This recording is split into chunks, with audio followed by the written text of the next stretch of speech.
ब्रह्मा, विष्णु, महेश ये अजर अमर हैं।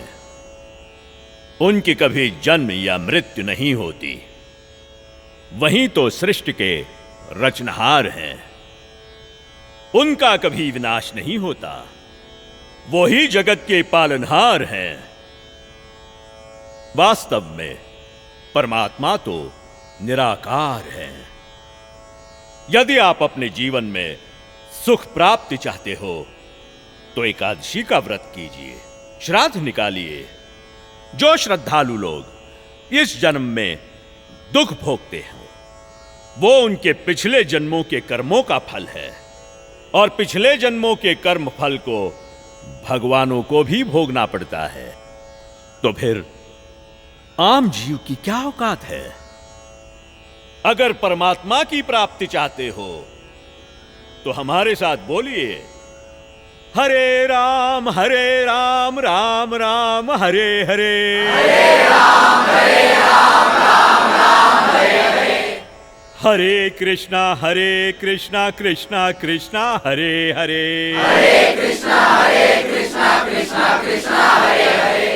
बोलो शेरा वाली माता की राधे राधे राधे राधे राधे राधे राधे राधे।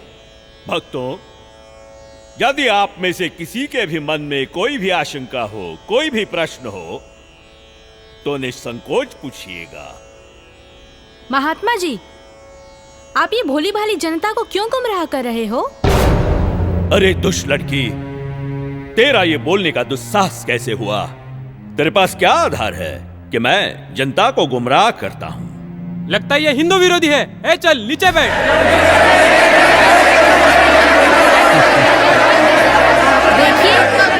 देखिए, हमारी इसी सोच की वजह से इन धर्मगुरुओं ने हमें गलत दिशा प्रदान की है।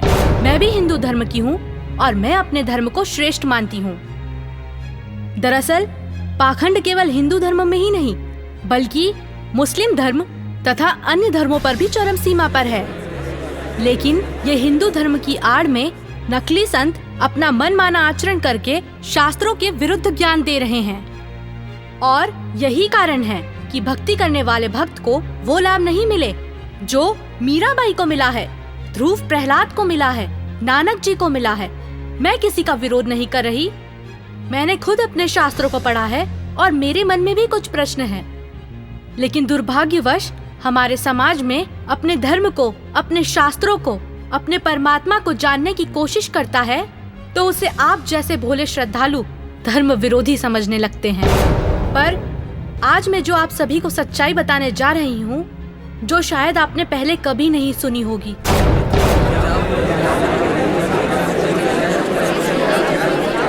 ज्यादा बात मत बना लड़के। तेरे पास क्या प्रमाण है? बताती क्यों नहीं? महात्मा जी, थोड़ा धीरज रखिए और सुनिए। आप ही ने तो कहा था ब्रह्मा, विष्णु, महेश अजर अमर हैं, उनका कभी विनाश नहीं होता, वही सृष्टि के रचनाहार हैं। मैंने टीवी पर एक संत रामपाल जी का सत्संग सुना, उसी से पता चला। पता है उन्होंने क्या कहा? रुकिए एक मिनट, अभी बताती हूँ।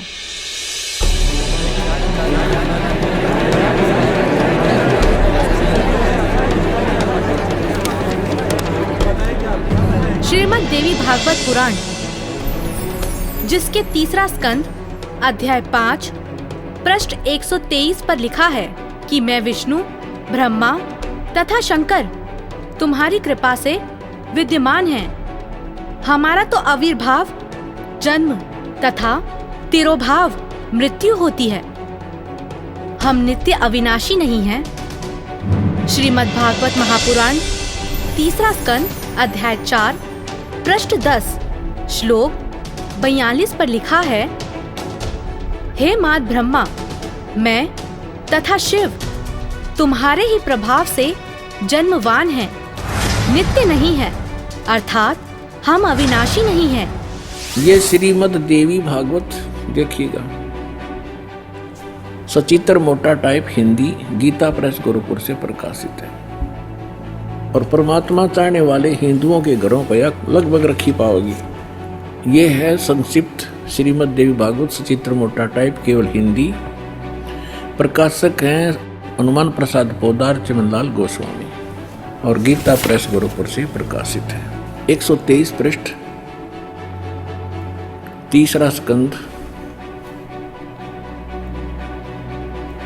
संक्षिप्त देवी भागवत।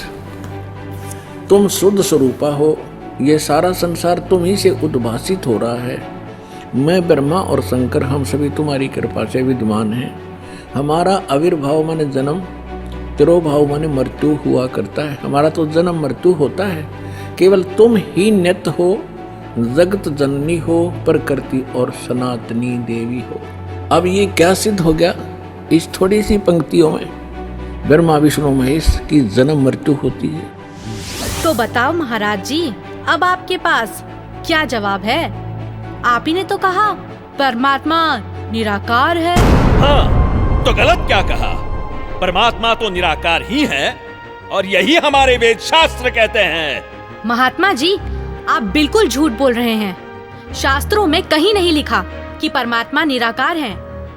शास्त्रों में क्या लिखा है ये मैं आपको बताती हूँ, जो कि मुझे संत जी के प्रवचनों द्वारा पता चला।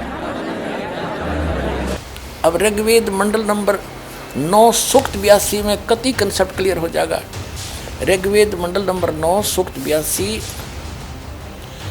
और मंत्र नंबर 1 में क्या कहा है? वह है जो सर्वोत्पादक प्रभु यानी सबकी उत्पत्ति करने वाला, 6 दिन में सृष्टि रच के 7वां दिन तख्त पर बैठने वाला, प्रकाश रूप सद्गुणों की वृष्टि करने वाला, पापों का हरण करने वाला, वह राजे, ये संस्कृत है। इसका अर्थ है राजा के समान। राजा के, ये 269 पृष्ठ पे है राजा के, और इधर देखो 270 पृष्ठ पे, 270 पृष्ठ पे राजा के समान दर्शनीय है।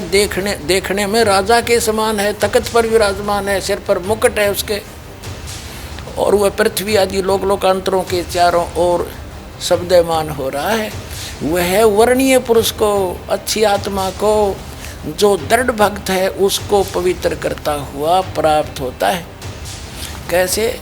जिस प्रकार विद्युत स्नेह वाले स्थानों को आधार बनाकर प्राप्त होता है। आगे किस लिए आता है?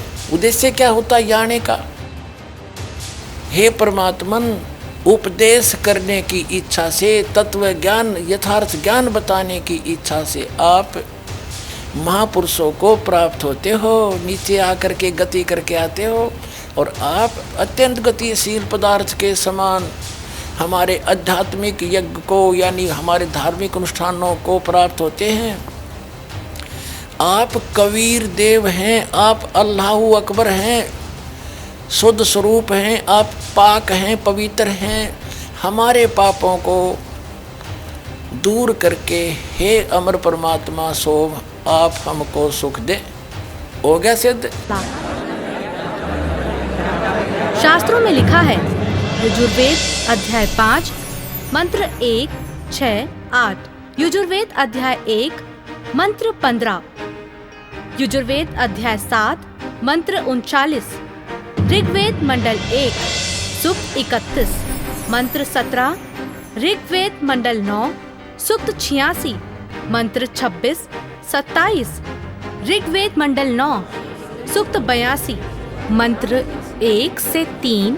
इसमें यह लिखा है कि परमात्मा साकार है, और यही पवित्र कुरान शरीफ और पवित्र बाइबल सिद्ध करते हैं। यह है पवित्र बाइबल, संपूर्ण जीवन अध्ययन बाइबल। प्रबंधक संपादक डेविड स्टुअर्ट, अंग्रेजी प्रधान संपादक Donald C Stamps, MA MDV, संयुक्त संपादक ये सारे इनका ये यहाँ से छपा। ये देखो जेनेसिस माने सृष्टि, जेनेसिस 1, ये 4 पृष्ठ पे उत्पत्ति यहाँ से आरंभ होती है। प्रथम आदि में परमेश्वर ने आकाश और पृथ्वी की सृष्टि की, ये पहला दिन था। इस प्रकार ये पहला दिन हो गया। फिर दूसरा दिन हो गया, प्रकाश पर पुरुष बना दिया परमात्मा ने। फिर ये तीसरा सांझ भी भोर हुआ, फिर तीसरा दिन हो गया। जो कुछ भी इसमें फलदार वृक्ष जिनके बीज एक एक जाति के अनुसार बनाए, ये इस प्रकार। अब ये तीसरा दिन हो गया। दिन और रात पर प्रभुता करें और उज्ज्वला दियारा करें। इस प्रकार सांझ हुई, फिर भोर हुआ, ये चौथा दिन हो गया। फिर यहाँ देखें प्रश्न नंबर 5 पे, वो 4 पे पढ़ा आपने, अब 5 पे क्या है, सांझ हुई, भोर हुई, फिर ये 5वां दिन हो गया। छठे दिन पे आना हमने, असली बात ये है।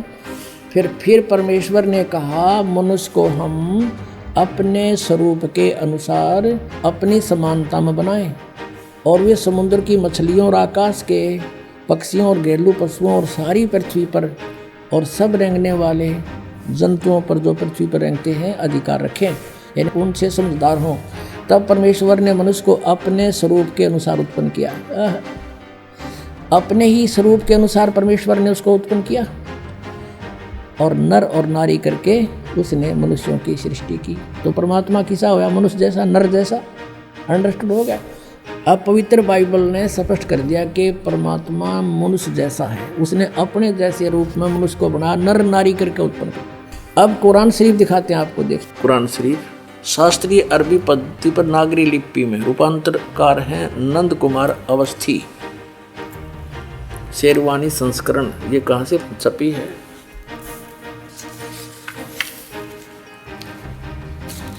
ये वही लिखा कि वो इस्लामी किताब, इसमें कोई संदेह की गुंजाइश नहीं है।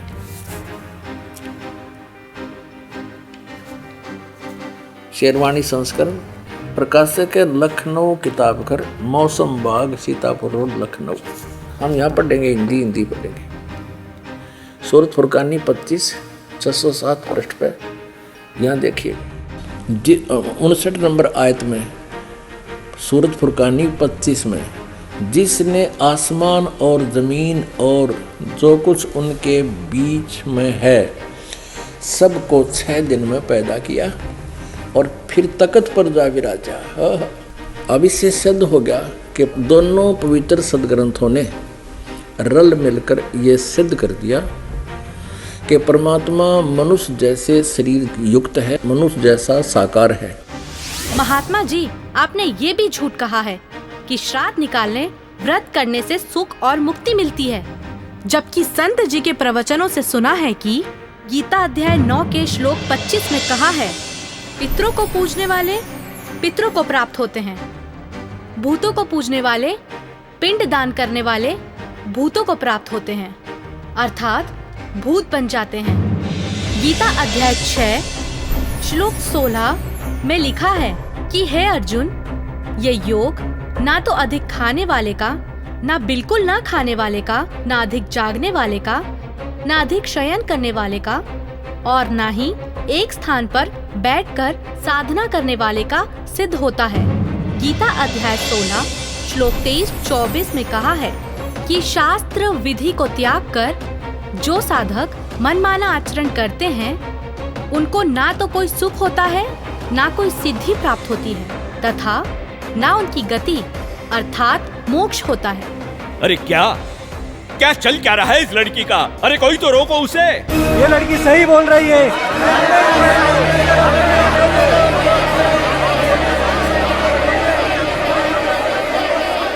और हद तो तब हो गई बाबा जी, जब आपने कहा परमात्मा पाप नहीं काटते, कर्म का भोग तो भोगना ही पड़ता है, चाहे कितनी ही भक्ति कर लो। सब झूठ है, सब। आपको पता है हमारे शास्त्र क्या प्रमाणित करते हैं? मैं बताती हूँ, जो कि मुझे संत जी के प्रवचनों द्वारा पता चला है।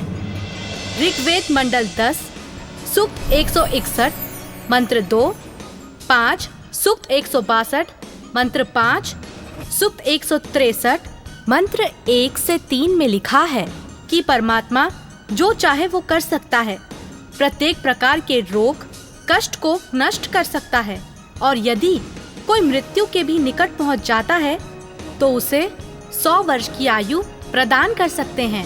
अब देखिए वेद इसको प्रमाणित करेंगे कि परमात्मा घोर पाप का विनाश कर देता है। ये देखिए, ये महर्षि दानव सरस्वती द्वारा ही इसका अनुवाद है।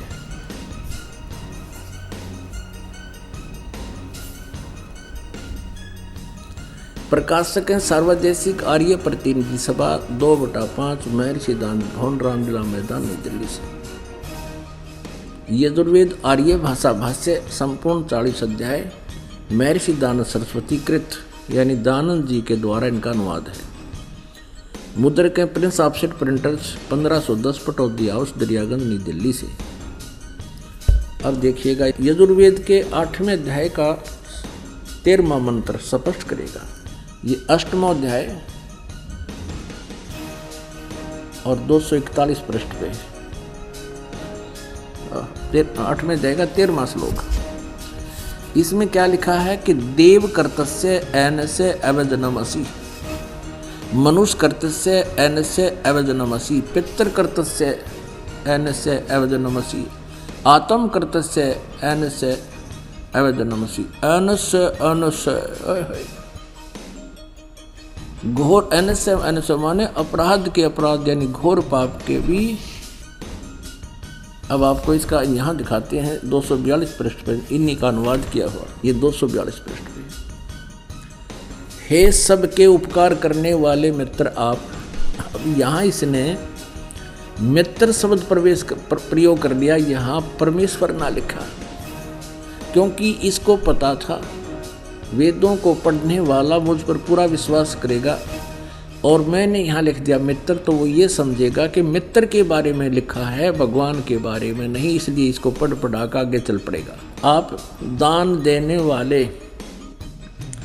के अपराध के, अवजनम एनस्य माने अपराध के, अवजनम माने विनाश करने वाले, असी माने हो। मनुष्य कर्तस्य साधारण मनुष्यों के किए हुए, एनस्य माने अपराध के, अवजनम माने विनाश करने वाले हो।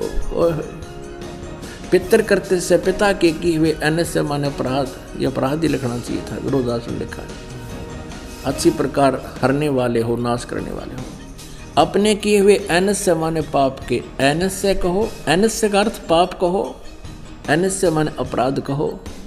एनस्य माने अपराध या पाप एक ही अर्थ होता है।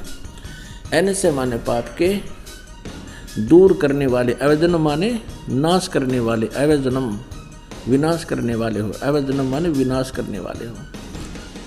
एनस्य एनस्य अधर्म के अधर्म यानी घोर पाप के भी, अवजनम माने नाश करने वाले हो। अब जानता हुआ मैं जो कुछ भी अधर्म आचरण किया करता हूँ या करूँ, अनजान में जो कुछ भी किया करता हूँ वह करूँ, उस सब एनस्य माने अपराध के, पाप के, दुष्ट आचरण के नहीं, पाप के आप अवजनम माने नाश करने वाले हो। और महात्मा जी, आपको तो ये भी नहीं पता पूर्ण परमात्मा कौन है। अच्छा लड़की, तो तुम ही बताओ कौन है पूर्ण परमात्मा? पूर्ण परमात्मा, पूर्ण परमात्मा वो है जिसने सृष्टि की रचना की है। उस परमेश्वर का नाम है कबीर। मैं आपको प्रमाणित करती हूँ, जो कि मुझे संत जी के प्रवचनों द्वारा पता चला है। प्रमाण 1, पवित्र यजुर्वेद अध्याय 29 मंत्र 25। जिस समय भक्त समाज को शास्त्र विधि त्याग कर मनमाना आचरण कराया जा रहा होता है, उस समय कबीर देव तत्व ज्ञान को प्रकट करता है। प्रमाण 2, पवित्र सामवेद संख्या 359 अध्याय नंबर 4 के खंड नंबर 25 का श्लोक नंबर 8, जो कबीर देव तत्व ज्ञान लेकर संसार में आता है, वह सर्वशक्तिमान है तथा काल के कर्म रूपी किले को तोड़ने वाला है, सर्व सुखदाता है तथा सर्व के पूजा करने योग्य है। ऋग्वेद मंडल 9 सूक्त 86 मंत्र 17। ऋग्वेद मंडल 9 सूक्त 86 मंत्र 18। ऋग्वेद मंडल 9 सूक्त 86 मंत्र 19। ऋग्वेद मंडल 9 सूक्त 86 मंत्र 20। अथर्ववेद कांड नंबर 4 अनुवाक नंबर 1 मंत्र नंबर 7। मुस्लिम धर्म के पवित्र शास्त्र कुरान शरीफ सूरत फुरकानी 25 आयत 52 से 59 में लिखा है कि कबीर परमात्मा ने 6 दिन में सृष्टि की रचना की तथा 7वें दिन तख्त पर जा विराजा। जिससे परमात्मा साकार सिद्ध होता है। राग तिलंग महला 1, पंजाबी गुरु ग्रंथ साहिब, पृष्ठ नंबर 721। बाइबल में भी लिखा है, सृष्टि की रचना परमात्मा ने की, जिनका नाम है कबीर।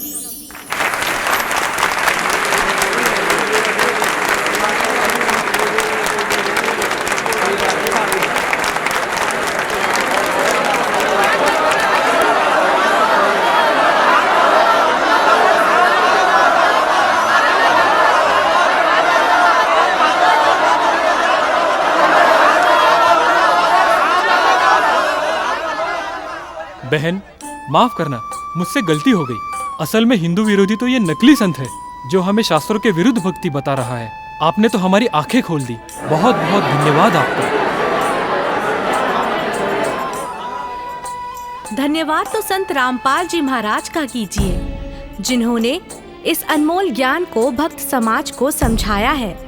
उन्हीं के ही तो टीवी चैनल पर सत्संगों को सुनकर मैंने इस अनमोल ज्ञान को प्राप्त किया है। हर रोज टीवी पर सैकड़ों बाबा आते हैं, लेकिन सही भक्ति तो संत रामपाल जी महाराज ही बताते हैं। तो बोलो संत रामपाल जी महाराज की जय। संत रामपाल जी महाराज की जय। संत रामपाल जी महाराज की जय। आओ सब मिलकर जागरूकता लाए, पाखंड और अंधविश्वास को जड़ से मिटाए। अंधश्रद्धा भक्ति मानव जीवन के लिए बेहद खतरनाक है। शिक्षित समाज से निवेदन है कि नकली और शास्त्र विरुद्ध साधना बताने वाले धर्म गुरुओं से बचे तथा नकली धर्म गुरु का विरोध करे। सभी धर्मों में पाखंडवाद चरम सीमा पर है। समाज को चाहिए कि गलत साधना बताने वाले धर्म गुरुओं का डटकर विरोध करे। पुस्तक अंधश्रद्धा भक्ति खतराए जान को पढ़े। हमारे इस वेबसाइट पर जाकर इस पुस्तक को निःशुल्क पाए, या फिर आपका पूरा नाम, पता और फोन नंबर इन नंबरों पर SMS करें। अवश्य देखिए जगतगुरु तत्वदर्शी संत रामपाल जी महाराज के मंगलमय प्रवचन हर रोज इन चैनलों पर। सोशल मीडिया पर हमसे जुड़ने के लिए लाइक, सब्सक्राइब और फॉलो जरूर करें।